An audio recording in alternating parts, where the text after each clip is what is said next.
Well, hello and welcome everybody. Hey, this is part 2 of graphing sine, cosine, and all of its translations. And in this video, what we're going to do is we're going to take a graph like this and figure out how to write the equation that gave us this. Now, if you need to know how to graph some function like this, then the first video is where you learn how to do that. I'll leave a link in the description as well as some tools really help you to make sense of all the details, because the math involved here really isn't that much.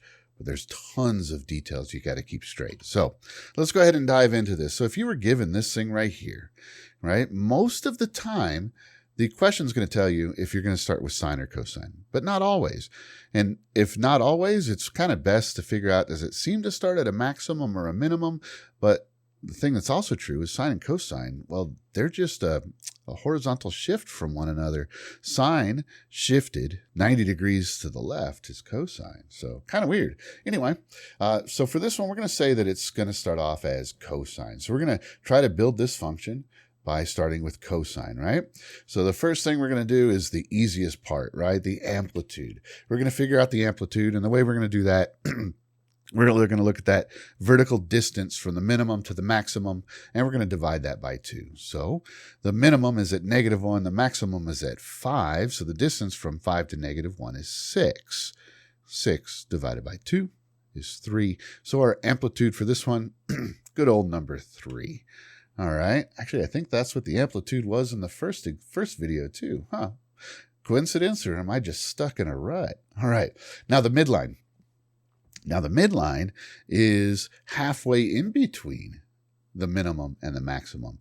So I know that that distance was 6. So that means I have to start at the minimum and go up 3, right? Which gives me to -2. Or I could start at the maximum and move down 3. Either way, I just take that minimum and apply the amplitude to it to find that the midline, or the principal line, is y equals 2, so d equals 2. So now I've got half of the numbers I need already.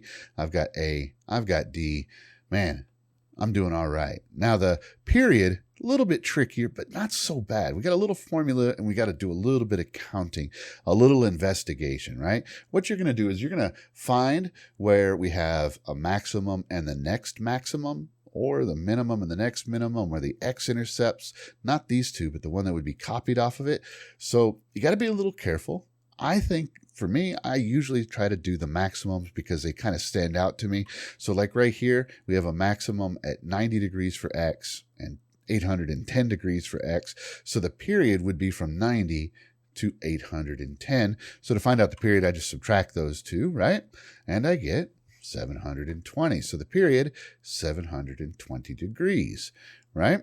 Now, the way you figure out what B is from the period is backwards of how you graph. Well, normally when you graph, you do 360 divided by B gives you the period. But now we know the period, but not B. So we're going to do it the other way around. We're going to do 360 divided by the period we found, and that tells us what B is. So 360 divided by 720, well, that's 1/2. So B is 1/2. Almost home, right? Now we have to figure out C. Now, C is the phase shift, right? And the phase shift, well, that's -C over B.